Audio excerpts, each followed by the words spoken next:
Uyda o'tiribsiz, o'zingizga qarashga vaqtingiz bo'lmadi.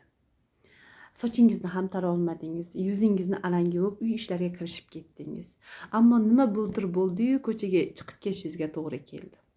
Ko'chaga shu uydagi kiyimlaringizda, ya'ni tizzasi chiqib ketgan shalvaringiz yoki ustingizda kiygan xalatingizda yugurib chiqib oyoq kiyimingiz ham eski holatda turganda qayerdandir bir dugonangiz yoki tanishingiz juda ham o'ziga pardoz qilib, o'ziga qaragan holatda paydo bo'ladi.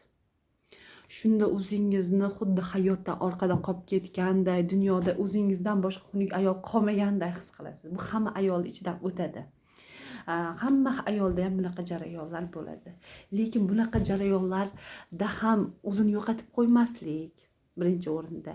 Qolaversa, bir masalan, sochingizni tarashingiz yoki o'zingizga qarashingiz kimdirning ko'zi uchun bo'lmasligi uchun avvalo o'zingizda latofatni his qila boring.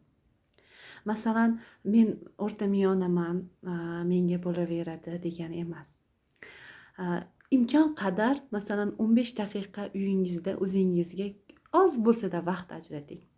Hech bo'lmaganda sochlaringizni tarang, qoshlaringizga o'sma qo'ying, agar shu tabiiy go'zal bo'lmoqchi bo'lsangiz. Yoki o'zingizga mehr bilan oynada qarang.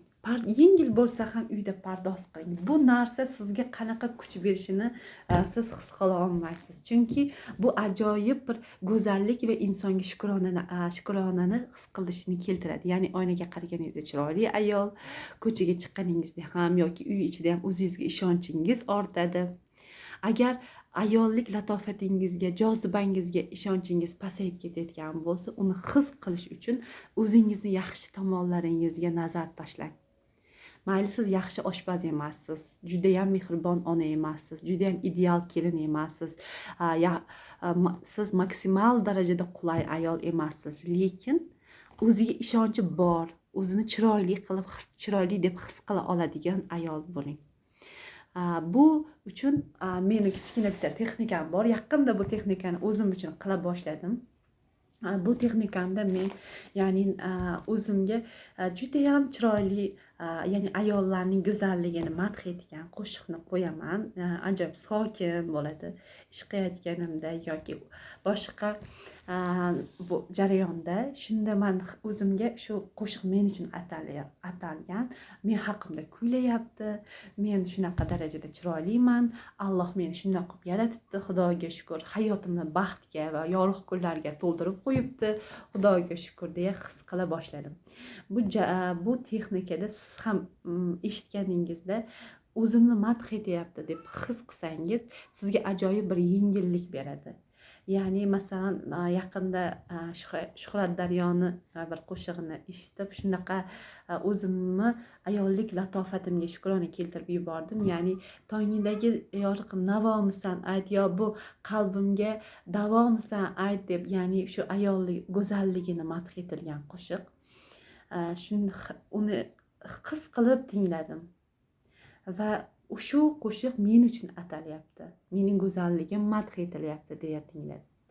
Bu o'zimga bo'lgan ishonchimni orttirdi, hayotga bo'lgan shukronaligimni orttirdi. Ba'zi bir insonlar aytishi mumkin, ayol o'ziga qarab faqat er uchun qarashi kerak, ko'chaga chiqqanda pardoz qilmasligi kerak, pardoz nimaga kerak, biz o'zbek ayollar tabiiy bo'lishi kerak, yana boshqa bir negativ fikrlar keladi. Pardoz-andoz faqat birovga yoqish uchun qilinmaydi yoki faqatgina erkagiga, ya'ni eriga yoqish uchun qilinmaydi. Ya'ni o'zini go'zal ekanligini his qilish uchun, o'zini chiroyli, go'zal ekanligini his qilsa inson, agar xunuk bo'lsa ham, pardozsiz bo'lsa ham yoki bir oddiy moddiy jihatdan oddiy holatda bo'lsa ham, qayoqdagi labini ishirib olgan yoki qoshiga bir nimalar qilib olgan yoki o'zidan ulam sochlab ulab olgan ayollarni ko'rganda o'zini xunuk his qilmaydi, chiroyliligini, tabiiyligini his qiladi. Chunki har bitta insonni Alloh naqqoshi Alloh. Demak, naqqosh Alloh bo'lgandan keyin naqshda xato yo'q. Faqat u naqsh o'zining go'zal naqsh ekanligini his qilsa bo'ldi.